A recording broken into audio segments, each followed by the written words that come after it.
The Dating Show, brought to you by olderdatingonline.com. In this edition of The Dating Show, we're talking about cars and how that affects your dating. What do you think about all this, Debbie? What sort of a car do you like your man to have? A big one? I don't mind what type of car my man has, a big one or a small one. It's okay with me. I went out with a girl once and she had a motorbike. Ooh, Motorbike and a sidecar. She did. I'm not making this up. And I used to sit in the sidecar with goggles on. I can just see that. It's a lovely picture. Okay, now you spoke to dating expert and also relationship advisor Andy Jones, who's got some data from a recent survey of motorists. What does your research show? Well, this research by autotrader.co.uk shows 1 in 3 people believe a brand new car makes a prospective partner more attractive. In fact, 1 in 5, according to Autotrader, would be more likely to go on a second date with someone if they had a new car.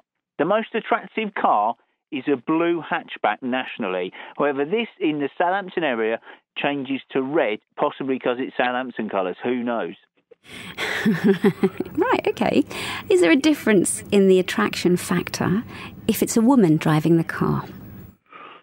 We believe so. I mean, the interesting thing about this is that the hatchbacks poll the sexiest, the most attractive type of car. However, this is ahead of things like the sports car and the convertible, which would typically be more attractive, you'd think. However, when you consider maybe a lot of women are looking, potentially a lot of women, maybe even men, are looking to get into a long-term relationship, maybe they're looking for someone who can settle down, is someone in a sports car going to be more attractive than someone with a hatchback? You know, they might not be ready for kids if they've only got 2 seats rather than 4. Someone who's got a sports car might be more spontaneous.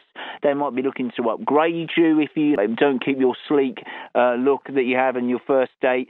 Also, I think it's interesting. Men very much would, I imagine, would like to drive a sports car or a convertible, but would they like it if their partner had one? You know, does it threaten their alpha male status if they look like they're not the main breadwinner? If they're being ferried around town in a sports car, is that very attractive or is that emasculating? And I think some people, sports cars and convertibles are very much one of these things that you're either very for them or very against them, and so they get a lot of plus and minus votes, whereas the hatchback people, he gets kind of steady number of ticks, I think, and that's why it's won out in this poll. Okay, well, that explains the hatchback. But what about the electric car? Isn't that seen as green and forward-thinking? I think, well, the electric car polls as the least attractive car in the survey. And this is, you know, bearing in mind, Autotrader has 14,000 odd new cars at the moment. The thing, models like the Toyota Prius, which are the epitome of economy and environmental friendliness. I think we love the idea that we're a recycle-friendly nation and that we're helping the earth. Yet when it comes to a partner, do you want somebody that's that green? Is it a little bit safe? Do you want somebody who's a bit sexier? Do you like someone who's a bit of a risk taker? Or do you want somebody who's constantly organising the recycling? I think when it comes to romance, someone who's interested in kind of an electric car and putting the right plastics in the right box isn't necessarily that sexy. And the other cars that polled poorly were the estate models, those are the ones with the long backs, and people carriers. Now, I think in the poll it shows we like a bit of dependability. We like someone that we can rely on, as you get with the hatchback.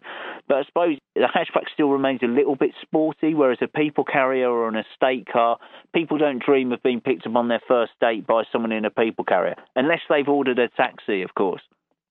Okay, so the blue Ford hatchback cuts the right line between too predictable and too... Well, it was red in Southampton. I mean, obviously red being Southampton's colour, so perhaps that explains that.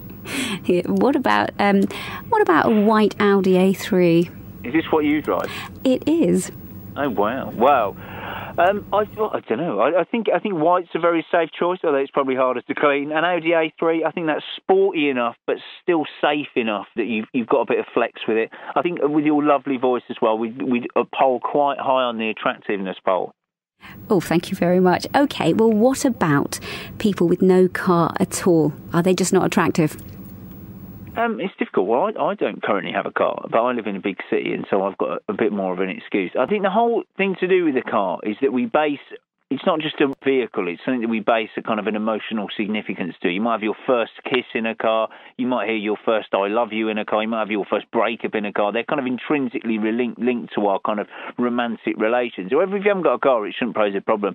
I just think you need to be a bit more organised before your dates. I mean, I think from a male to female perspective, I think women are drawn to a man who's in control, or who can at least organise a date properly. The worst thing in the world for a girl to hear is, oh, we're going out for a date on Wednesday. By Wednesday, 3 o'clock, she still doesn't know where you're taking her. I think if you get organised, plan in advance, I think there's absolutely no problem with not having a car. Also, the big thing is if you're getting taxis everywhere, at least you can spend more time talking to your date and making sure she's having a good time rather than fussing around with the sat-nav. And obviously, of course, if you're driving, you can't have a drink. That's true. So, yes, a date in a taxi could be quite romantic. Well, it is. You can snuggle up in a taxi. It's difficult to snuggle up when the gear stick and handbrake are in the way. Yes. Thank you very much. No problem. Thanks so much for having me on. Nice to speak to you. Bye-bye. Thank you. I think you're a bit flirty with him there, Debbie. Do you think so, Rod? I got a bit jealous at some points. Yeah, I mean, I think he made some interesting points. What about, you were just saying as well, you don't like open-top cars? No, I love sports cars, but not the open-top kind, because you arrive wherever you're going all kind of windswept and dishevelled. Flies in your teeth. Exactly, Rod. What about clean and dirty cars? If a chap turns up with a dirty car, does that put you off? Yes, because that's showing a lack of respect. I think if he's going to take me out, he has to, as well as being smart himself, he's got to have a nice smart car for me to ride in. I think so. What car do you drive, Rod? The Dating Show, brought to you by olderdatingonline.com.